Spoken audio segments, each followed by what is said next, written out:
Mbote lisusu bandeko nanga na bandeko oyangai masolo na deputé. Toko salela bino musala. Toko pesa bino information, bino pe boko pesa biso ya bino. Ndebo e batu batambolaka dans la complémentarité.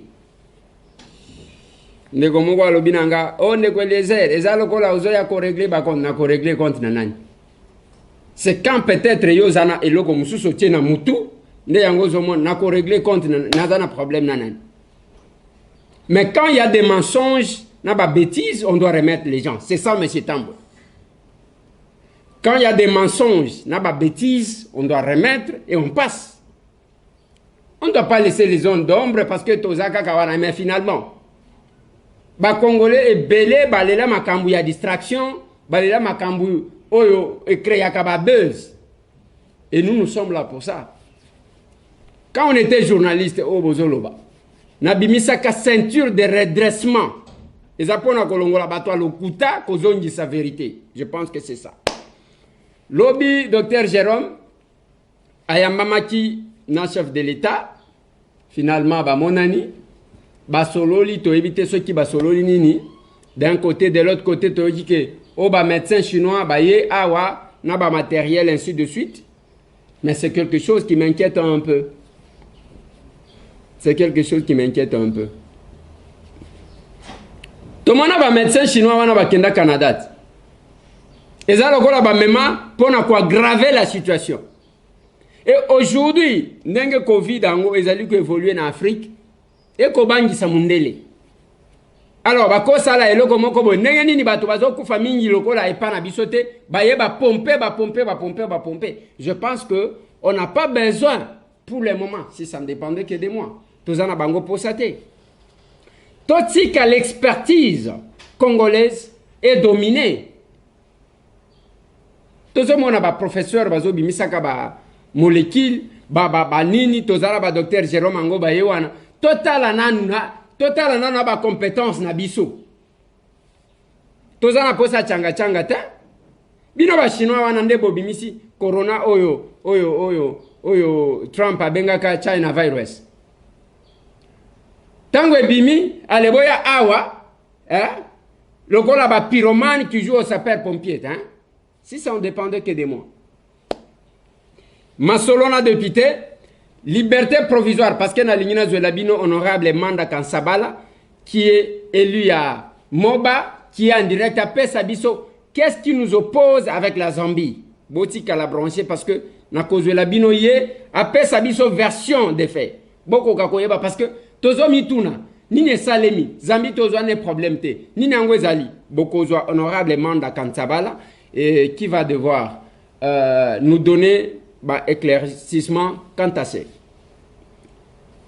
Liberté provisoire oyo Vital Kamerhe VK na Jamal Basengaki ba rejetaki yango na lobaki na bino lobi que ndenge na zomonela eza passe pour que ba accorder banco. Ndenge na zomonela.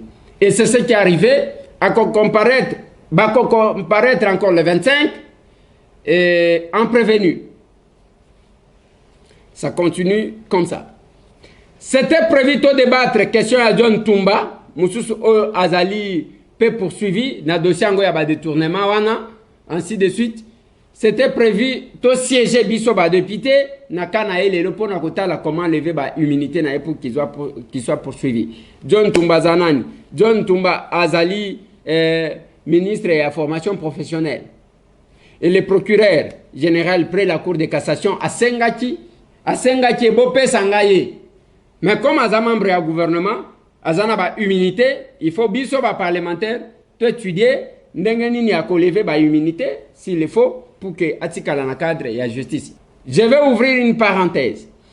Mikolonio so bato bazo bengangai, ezala na DGI, ezala o na FPI, bato bazo benganga ndeko Eliezer bazo piller awa. Bozolo bate nomination ya ba mandataire angwe ko salemaka na lobi mukolo moko akolela. On a combien de mandataires na prison pour le moment? Baïba parce que tangu bazo yiba wana, bazo sala cop en complicité na batu mususu.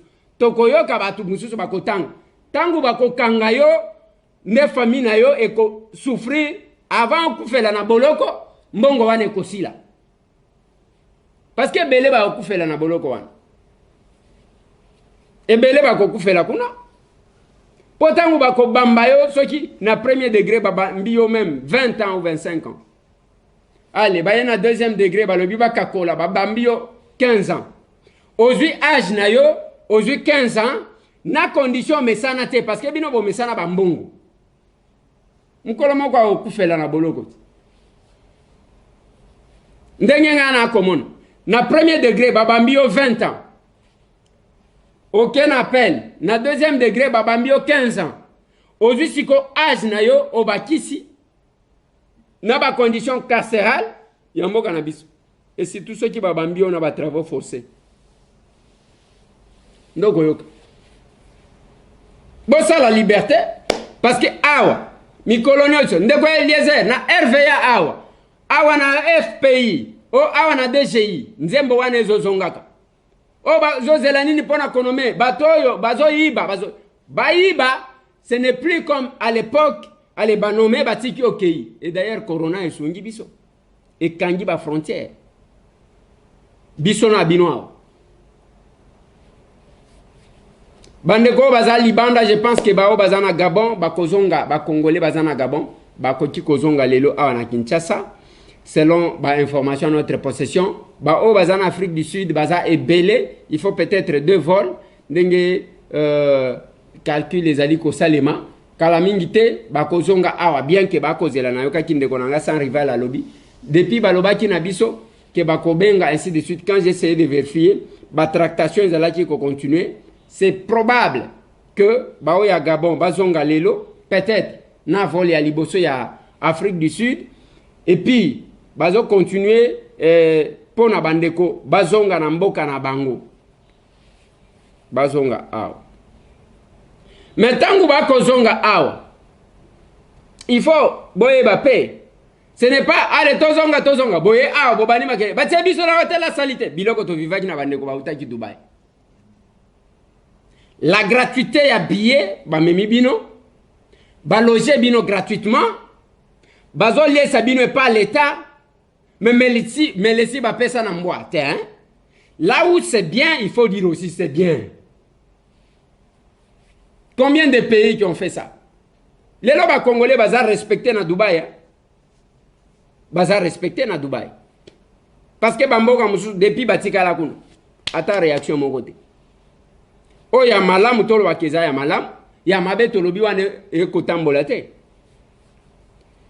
masolo na député mandat de comparution à évêque Pascal Mukuna évêque amoni anka na ba réseaux sociaux na azu yango boete amoni yango te alors que c'était prévu qu'il a comparaître lelo ba avocat na ye ba moni yango te yemo ko évêque Pascal Mukuna amoni yango te. Donc, bref, c'est un peu compliqué. Lobby des chefs de l'État a constaté empêchement circonstanciel. Il y a directeur de cabinet naé, Vital Kamere, va décider que Eberan Kolongele, Mwana Bandundu, assumé intérim, il y a directeur de cabinet. C'est lui, l'actuel directeur de cabinet, Aïe. Il assume l'intérim. Lobby va pesa qui communiquer au wana to kola kisabino na chaîne nationale la RTNC pour na kola kisayan. Mais to lingite to mona lelo bande ko babi mawana ke nous ressortissants de Bandundu nous disons merci au chef de l'État parce que biloko wana to baye to lembi yango. Nous ressortissants de Bandundu nous disons merci au chef de l'État pour avoir élevé en dignité et en masse.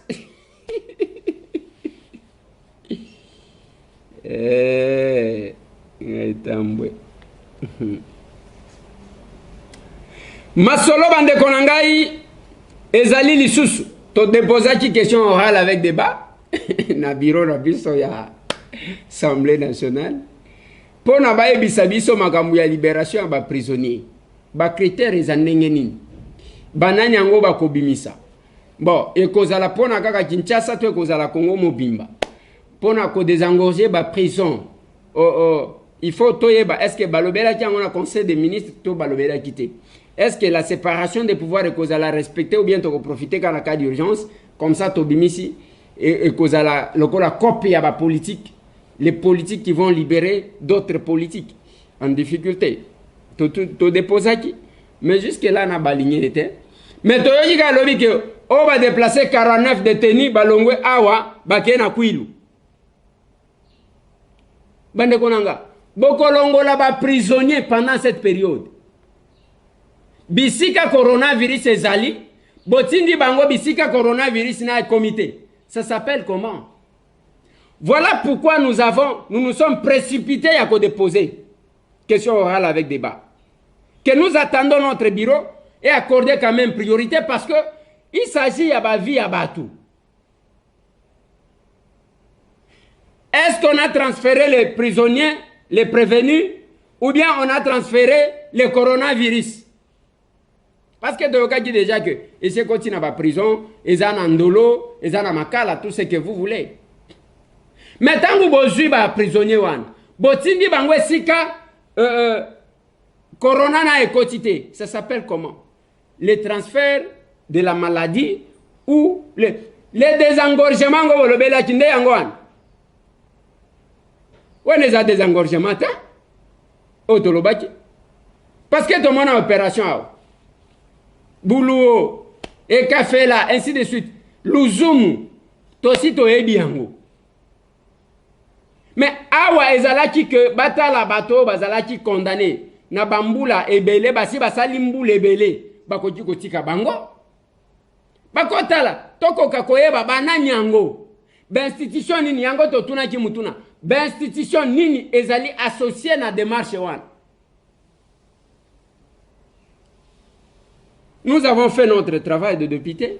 On a déposé cette question orale avec débat.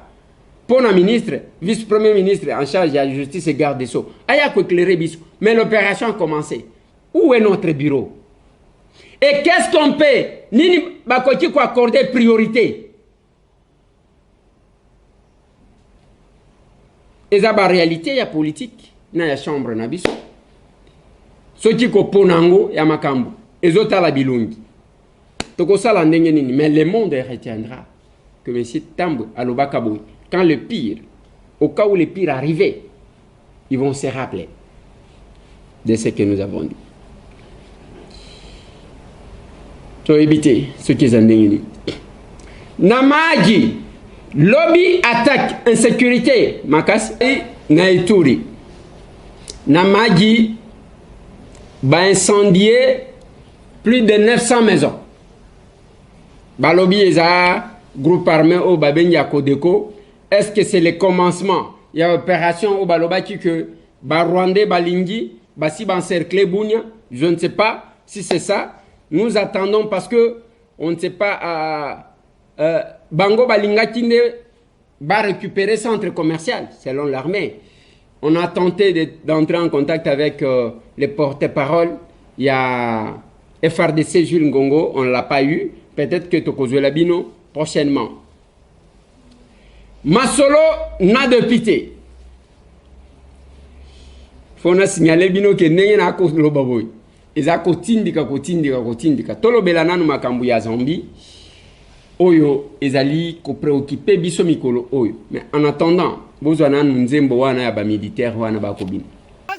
Ushengata wapangila mushiri bakasonga babomba kwi iwe mwine wa mushiri bogelela Yesu amalumbo abushenga wale lipilisho kula lotulo mnani banga bale lala mwine wa tulo bogelela Yesu amalumbo bale samwa kulisha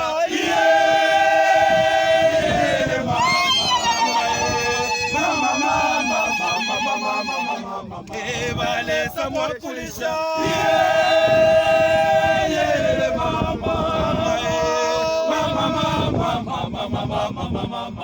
vale samwa kulisha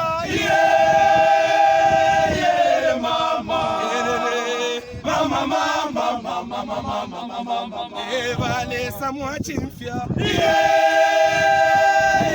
mama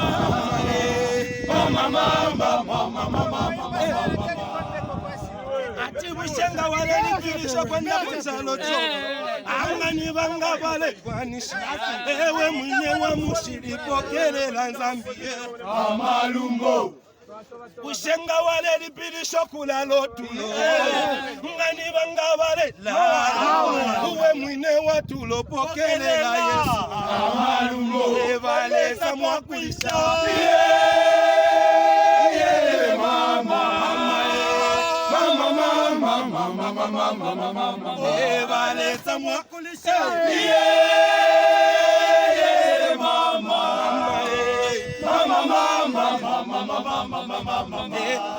Voilà un peu comme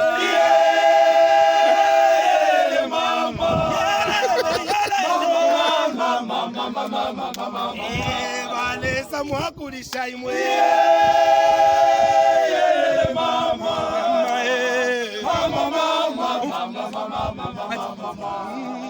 Ushenga tamwa mbele shiwi Nga finshinde wamfyo kwimba Ewe mwine wa shiwi pokele la Yesu Amalumbo Awa wela watupela na banalesa Enga nina ni wale kwata Iwe mwine wa bana pokele la Yesu Amalumbo Evale sa mwakulisha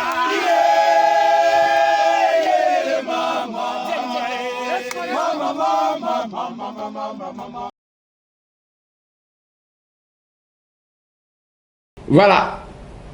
Nzembo wana elobini ndeko moko atindela kinga lobi tala ba militaire zambien oluka mutu moko ayebi kibemba balobini bako sepela bazo kumisa nzambe balobi nzambe soki yote opesa biso mabele oyo te tolingaki tokumisa lisusu nini yo mutu opesa nga mungongo ya koyemba yo mutu opesa bakonzi puke bazala wana ainsi de suite nde oyo ba militaire zambien bakoyemba nalingi quand même tokoka kokota na likambo yango avant que tobeta masolo mususu parce que nanosaki bino ke tokozwela bino droit de réponse ya gouverneur Mukumadi akotinda mutu na ye po ke a répondre bino tozwa nalingi tozwa honorable Manda Kansabala qui est sur place. Voilà bandeko balandi nalobi na bino que il ne faut pas totambola kana ba rumeur na émission ya lobi na ebisaki bino une chose nalobi tangu makambo ebandi collègue nanga honorable Manda Kansabala alobaki il a été tout de suite contredit par le ministre de l'Intérieur. Bon, cette façon de gérer la chose publique en voulant cacher des choses alors que soki Kinshasa bakanga batu c'est parce que musée alobaka vérité na batu de bakanga batu na manduki et c'est notre souhait. Bon, je me demande ceux qui sont députés bako bandako kosa gana habité mais honorable Manda Kansabala nakobenga yeboyeba azawapi apesa biso qu'est-ce qui se passe entre nous et la Zambie alors que jamais tozwa likambo na Zambie. Bokolimbisa, je vais lui poser quelques questions en français et en swahili bon pona bao bayoka ka swahili te nakoya ko interprétango après. Honorable cher collègue Jean Manda Kansabala, bonjour. Bonjour collègue Lizer. Oui, là vous nous appelez d'où exactement? Je suis au Tanganyika, je suis à Kalemi dans la province du Tanganyika qui fait la frontière entre la Zambie et la Tanzanie. Donc c'est à ce point-là que notre pays fait limite entre Zambie et Tanzanie, c'est au Tanganyika. Merci beaucoup. Honorable Jean Manda Kansabala, pouvez-vous nous donner la synthèse de ce qui se passe réellement entre nous et la Zambie? Parce qu'on n'a jamais connu de problème avec la Zambie. Et du coup, nous apprenons qu'il y a des choses. Qu'est-ce qui se passe là exactement? Oui, effectivement, synthétiquement, je vais vous dire que la force d'abord est partie de notre gouvernement provincial. On avait interdit la pêche à filet Maya, nous avions alerté à plus de reprises, mais il y avait à la frontière des pêcheurs congolais qui étaient autorisés à rester en Zambie tout en pêchant sur les eaux du lac Tanganyika du côté Congo. Ouais. Quand les Zambiens sont venus intervenir, il y a eu altercation entre deux armées, et il y a eu un militaire zambien tué et les militaires congolais blessés, il y a eu affrontement. Et la Zambie a occupé une partie du territoire à Moliro dans le Tanganyika dans le territoire de Moba. Voilà, c'est ça la situation. Et aujourd'hui, à l'heure que je vous parle, la force Wana, la force à Zambie, Bazaka na Moliro. Moliro, c'est une agglomération qui est composée de 3 avenues. Il y a Kalubamba, il y a Kibanga, il y a là où il y a le port. Voilà, ça fait partie les 3 agglomérations formées dans la localité de Moliro. C'est là que se trouvent les militaires zambiens jusqu'aujourd'hui. La contradiction, ceux qui nous contredisent, ils ne connaissent pas bien. Moi, j'ai été élu à Moba en tant que député national et provincial. Et ce sont le coin là où nous menons nos campagnes électorales. Oui. Voilà,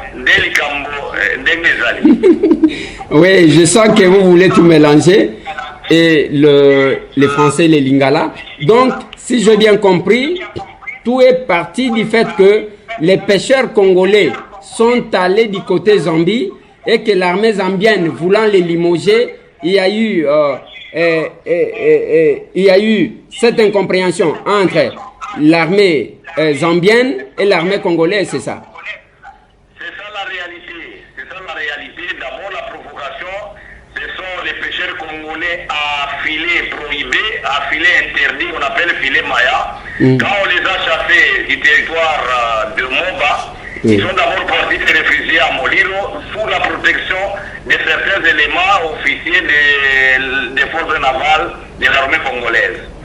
Quand on est parti jusqu'à les députés provinciaux originaires de Moba sont partis jusqu'à Moliro, on a demandé tout simplement à ces Congolais de se réfugier dans le village voisin de Kibanga, du côté Zambie, parce que du côté Congo c'est Kibanga, c'est séparé par un ruisseau qu'on appelle Kibanga. Maintenant ils sont partis là, mais ils ont continué à pêcher sur les eaux du lac Tanganyika au Congo. Et c'est ce qui a inquiété les Zambiens. En voulant qu'on trouve la solution, il y a une interrogation. Et c'est de là que c'est parti, mais maintenant les Zambiens commencent à revendiquer la frontière et ils disent que là où ils occupent maintenant, c'est chez eux. C'est Kibanga ou c'est Kibanga là, parce que j'ai déjà été là aussi. C'est Kibanga, le ruisseau Kibanga qui sépare le Congo et la Zambie. Ok. Et nous avons appris que l'armée zambienne a dû utiliser même les avions militaires. Je confirme. Des hélicoptères de combat et des mines. Je confirme. Oui. Ils ont bombardé chez nous. Donc, nous pouvons considérer que jusqu'à aujourd'hui, l'armée zambienne est sur le territoire congolais. Je vous confirme que l'armée zambienne est sur le territoire congolais. Même mon contradicteur du gouvernement provincial a reconnu en disant que l'armée zambienne est à Kalumamba. À Kalumamba, c'est à Moliro, du côté Zambie et du côté Congo. Ok. Ok. Est-ce qu'il y a des tractations? Maintenant, qu'est-ce qu'on fait là exactement? L'armée congolaise s'est tue et que l'armée zambienne continue à occuper le territoire national, ou bien il y a des négociations qui se font? Au début, il y a eu des négociations. J'avais appelé le président du caucus Tanganyika. Le caucus est parti rencontrer le ministre de la Défense. Il y a eu une délégation de la Zambie qui est venue à Kinshasa. Il y a une autre délégation qui est partie en Zambie. Mais on nous avait promis, on nous avait garanti qu'il y avait eu entente. Mais en réalité, sur le terrain, la Zambie occupe toujours une partie du territoire congolais. Et ce qui est maintenant inquiétant, c'est que la Zambie commence à parler en termes de dire qu'elle est chez elle. Donc la partie qu'elle occupe, c'est la Zambie, ce n'est pas le Congo. Et ils auraient, j'utilise les conditionnels, ils auraient même commencé à faire le recensement de la population zambienne. La population congolaise qui y habitait ces coins-là, on a commencé déjà à identifier leurs maisons, poser des questions, ce qui les enregistrait, donc peut-être qu'ils veulent qu'ils deviennent des Zambiens. Ok. À cause de notre faiblesse. D'accord. Honorable, on ne va pas terminer. Vous êtes élu de Moba, je dois vous poser quelques questions en Swahili. Honorable Jean-Manda Kansabala, hapa tuko na ngaika na umu Kinshasa. Ni bantu beko nasema kila siku bon mambo iko kule Zambia anaingia mu territoire congolais nini yenye iko napitaka na kule banafuya nini parce que atuya pataka problème chez na bazambien tunekalaka sa banduku kila siku tunaongeaka make bengine basha koa muzambia bengine nabo basha koa mu Kongo nini yenye iko napitaka na kule maneno yalikuwa pale ni kweli tuko bandugu hapana tulitaka kuoa ni sababu mkoloni wakati alikata nchi alikata tu ni majamaa mmoja inafaa kujikuta iko Zambia ile njikuta inabakia kwa Kongo na kukua fujo hapana kulikuwa undugu na urafiki lakini kufuatana na kifuvi kisho kubaliwa yenyewe walikuwa nakataza mu province ya Tanganyika wa askari wetu wa force navale walianza kwanza kukinga ile kifuvi wanawapeleka wale wavuvi mu territoire ya Zambia alors walikuwa wanakuwa kuvua Mkongo wakati sasa Bazambia walikuwa wanafuata jua kwa wale ile probleme ya wale wavuvi kutoka Mozambia kuvua Kongo na ndio kulikuwa hawakusikilizana na jeshi letu la maji na ndio wakapigana pale na kisha Zambia akaleta vifaa vya vita na mpaka vile akaokipea akakamata akachukua migini ya kwa Moliro. Ulikuwa mazungumzo ya kusema kama tutapatana lakini mpaka leo hii wakati niko nasema jeshi ya Zambia iko Mkongo kule kwa Moliro na wanakaza zaidi kwa mwingine wanaita Kalumbamba. Kalumbamba iko ni kadiri ya kilometre 10 na mpaka ile mpaka tunaita Kibanga. OK. Honorable nataka kujua est-ce que en dehors ya bazambien pale moba piko tena ba jeshi ya Banyarwanda pale yenyewe tulipata habari sababu ni kugumu wa kutambua jeshi ya Banyarwanda lakini kuna majeshi yenyewe ilipatikana kule na population ilianza kulialia ni jeshi ya watu wenye kufanana wa Kitusi eske ni wakongomani ni Banyarwanda sasa kama ni Banyarwanda mshangao ilikuwa sasa Banyarwanda watafuata nini na wakati atuyapigana kwanza jeshi yetu hayapigana kule ndio tuseme nguvu inaisha ndio sasa tunaomba msaada wa Banyarwanda ile ndio ilikuwa ni inquiétude ya wakaaji wa pale Moba. OK. Asante sana honorable Jean-Manda Kansabala. Na asante sana ndugu Eliezer Tambwe na furahi collègue. Merci beaucoup. Merci bandeko balandi na ligne na pesa bino mwa détail ezalaki bongo honorable Jean-Manda Kansabala azali eli ya Moba eza parce que totatone mingi fallait kozwa mutu azawana alobi boye nyonso ebimi nini ba pêcheur o bazana ba filet prohibé o yekanga bambisi ya mike nde bazalaki parce que zana mai na bibale o ekabola biso na Zambie kanenge toza na fleuve Congo boy siko ba pêcheur wana bazokende ko pêcher na ba filet prohibé oyo na bengi aza double élu national et élu provincial yakuna nde alobi tangu sikoyo babandi ko dénoncer légèreté ya ba service na biso bazotika ka ba pêcheur wana bazokota tangu bazokota ko landa bazolanda bango bakatisi bakena ngambu ya Zambie babandi kuna vandi na bango kuna babandi ko loba bambisi nakacha ko loba bambisi wana nde armée zambienne ayepo na benga na bango tangu ayeko benga na bango ba maritime na biso pe bayeko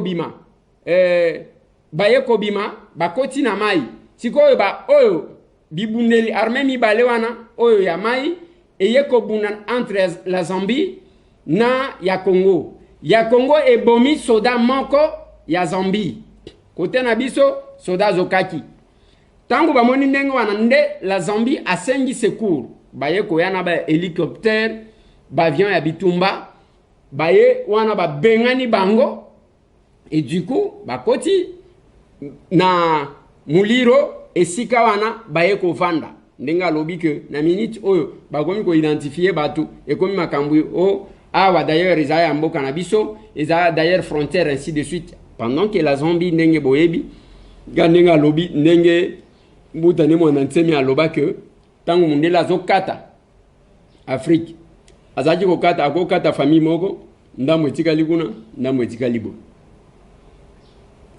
mbuta ne mwana ntemi aloba même ke esika mususu bakata tango bazokata frontière baye kolekisa na mutu ya un chef coutumier ndambo ke kuna ndambo ke boy. Donc c'est ça la situation qui se passe là-bas. Qu'est-ce que le Congo, le gouvernement fait? Nous attendons. Total gouvernement zo salanini ba alobi wana ke diplomatie zali ko salema ba zambien ba yacha wa ba congolais pe ba kekuna. Nous attendons. Dossier ya Zambia yango wana soki mutu azana version mususu eh ben akoki ko pesa biso bande konanga o bazana lisala ndenge tokoloba aw 4 jours maye bimakate batu bakomela nini l'eau c'est la vie 4 jours na lisala c'est quand même compliqué on ne sait pas ce qui va se passer.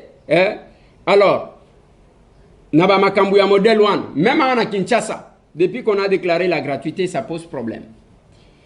Masolo n'a de pité.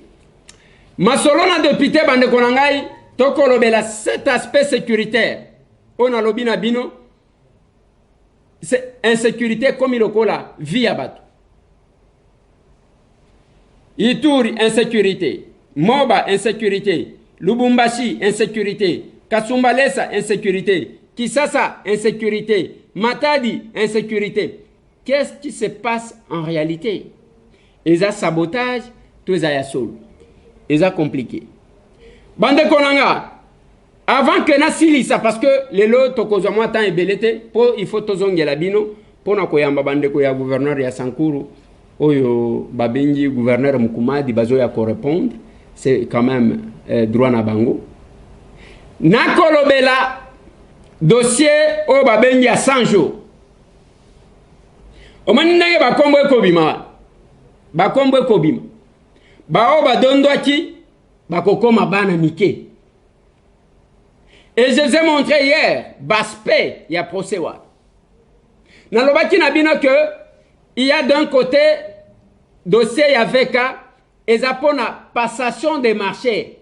Parce que passation des marchés, ils ont réglementé. Marché wana bazolo, ils ont marché lokola gambelate, lokola o liberté te, lokola zandouté.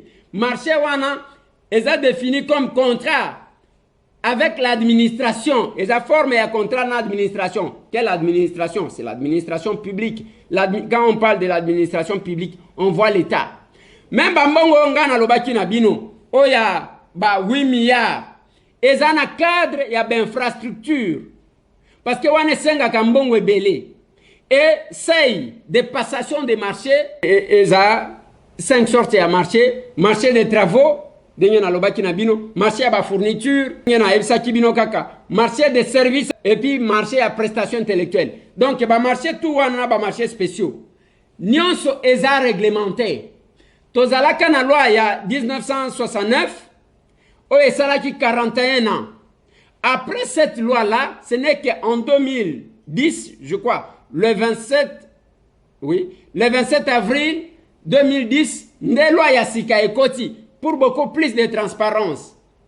La passation a marché. Parce que ça l'État, l'État de Azosenga, ils ont bon à l'État.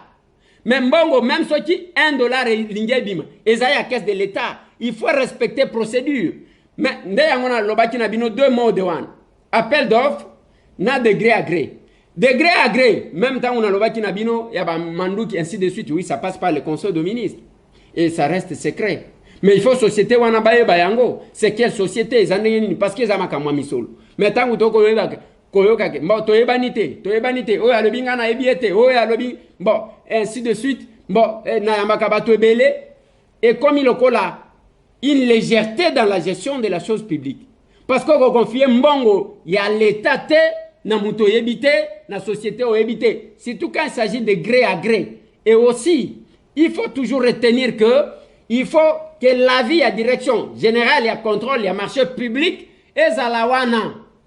Bien sûr, ceux qui bangope bazu une décision, ndenge le prof Kassé à Tanguy Sangay, l'autorité administrative, a aussi contrôlé par une autorité administrative pour beaucoup plus de transparence. Dès qu'on a RMP à intervenir parce que qu'on a besoin de possibilité à recours.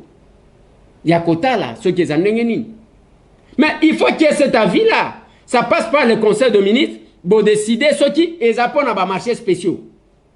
Mais chaque fois que Mbongo à l'État est obima, pour n'avoir pas sa tierce, et sa passation à marché, il faut pas respecter. Ce qui est à OET, il y a appel d'offres.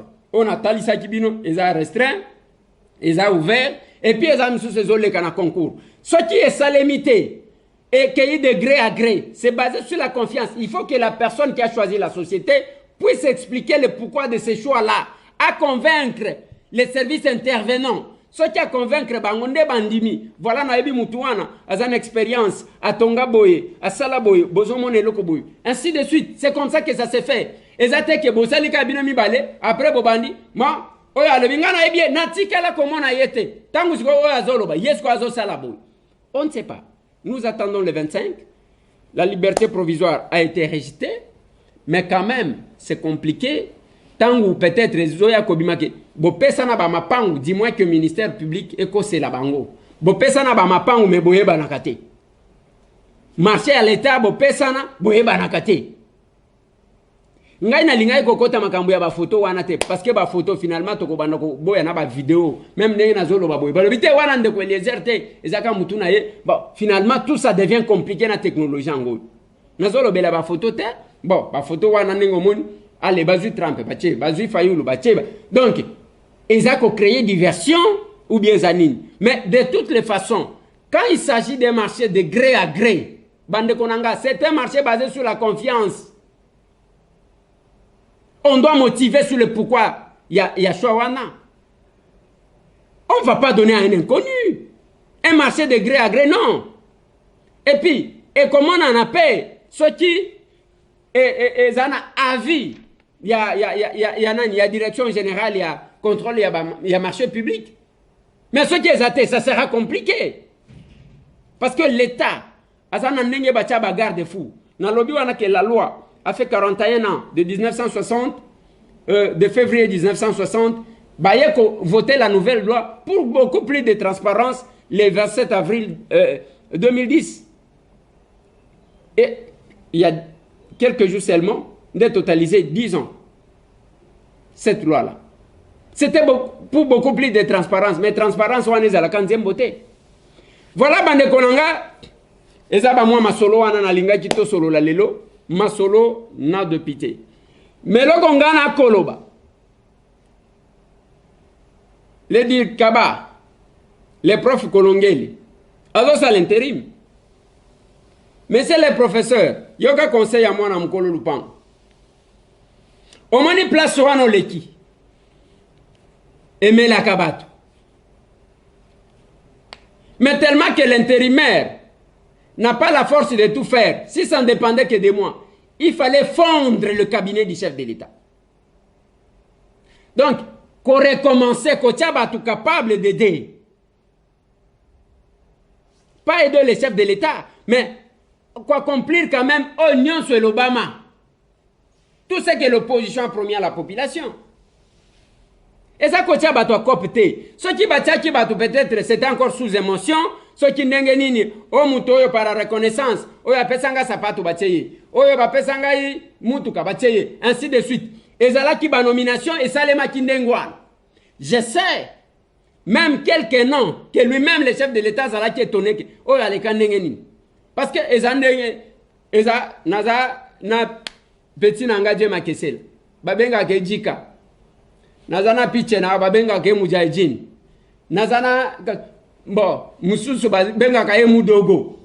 C'est que Félix Azalaki n'a pas combo, ya ba Mudogo, ya ba Djika, ya ba Mujahideen, ainsi de suite. Si quand on va me melaye, nzokande oyo combo na ye ya solo eza Kikuzeiko, Wakatulu, Didier. Et il ne connaît pas. Ba signé atarabu. Oh nanya ko tsena cabinet nanga. Yango boyoki atuna ki batu ya presse. Ba kotina ba photo wana balingi bakanga alobi bozali ba collaborateur nanga ou bien bozali ba saboteur nanga. Ça, c'est la parole de Félix Nabandeko. Oyo ozomona bazo vimba bakangela batu nyonso bikuke na présidence. O ba komi sous contrôle ya Michel Moulumba. Boza ba collaborateur nanga to boza ba saboteur nanga. Parce que trop c'est trop. Image à Malonga ezate. Pas de promotion ya oyo kokaki ko salema. On se demande la communication c'est quoi? To sala réunion na kosi la bino photo ya Mukolwango. Na Eberan, oyo a commis directeur de cabinet adjoint oyo. Na Balidi Omanga, na Bakusema Giscard, Augustin Kabouya Zalaka, Richard Ndekonanga Kompayi Azalaki, na Béatrice, na Félix Kabala. To Zalaka wan. Babimisa wana surtout biso ba villageois oyo. Tchelanga na photo nanga wan. Tchelanga mususo ya mai. Ya etoko. Biso ba villageois koloba nini? Oya bimi j'ai master, j'ai étudié en France. Oya bimi mo voilà moi en Belgique, j'ai été o koloba ndenge nini tokoma ka complexé o komi baba. Olobi o koloba awa ba koloba na yo villageois. Ça a été dit. Lelo siko tangu ba pesi bang. Qu'est-ce qui se passe? Voilà bande konanga, si ça ne dépendait que de moi, on pouvait fondre le cabinet du chef de l'État. Pendant un jour, qui a un collaborateur, je le dis toujours. Place à Vandi. Au moins une place. Félix Antoine Tshisekedi Tshilombo a 3 choses à défendre. L'honneur de son père et les combats de son père. Sinon, à cause d'un problème dans la famille. Azana yaye malobana yemoko à défendre. Et puis, Azana peuple, ezo yembela kaye mikolonius. Et les lots. Azana chance pour nani. Ayebi batu nyonso, ayebi batu na diaspora, ayebi biso ba villageois, ayebi ba kinois. Tozo lo bate kaponanga non. Ngana ko lo bate, ngana regretta ke loko mon côté. Je suis député national, to genaki na ebele o ba koti ba ministre awa. Ba mela pema. To mela saki bango pema wat. Grâce à concours na bino. Na confiance aux populations pesiso. Yango moni tozaka mbamba na population toko sala ndengeni. Il faut qu'on quitte sur terrain, il faut qu'on tala bandeko nengo ko mona wana. Donc chaque jour nous réfléchissons na minute oy. Na saki binoti. Il faut to kende ko luka ndengeni ni akukunda. Ndeko ya kufaki. O to bandaki ya ba douche. Ezo bakisama kaka. Ndenge tozo kende. Awa il faut tozo camion et kende ko vider banini parce que ezanengwana bande kona biso bandicapé mwana oyo ya muki oyo na kutaki na nzela mwana soda oyo bakata mako sornaye ça nous préoccupe, c'est là que nous avons besoin ya soutien na bi. Merci na ba oyo nyo surtout ba kokanisa biso pe ko soutenir biso pour que to sala attention que timie pas légèreté. Merci na maman moko watindela ki inga $200 à travers je fais un service bien que après ça kinga kombo ebele balinga rapé batanga maté mais il faut quand même pour raison de transparence le cola yakina nzela JFM a sengaki que il faut tolo bayang. Merci beaucoup na bandeko ya RDC Monde na assistance na bin bo bangate kala mingite tokokita na cadre oyo ndenge to sololaki pona bino eza musala wana. Merci bandeko nanga. Voilà ce qui nous préoccupe. Situation bande konabiso. Ero mtu moko azolala azata na kopo, ata kopo. Ya l'eau sauté, ya sala poto bo. C'est ce qui nous préoccupe. Les amakambo wana te oya lobi ten. Tout ça, ndenge tout ça. Botika la branché plus 243 998 311 332. Masolo na député. Tozo kutana biso. Merci.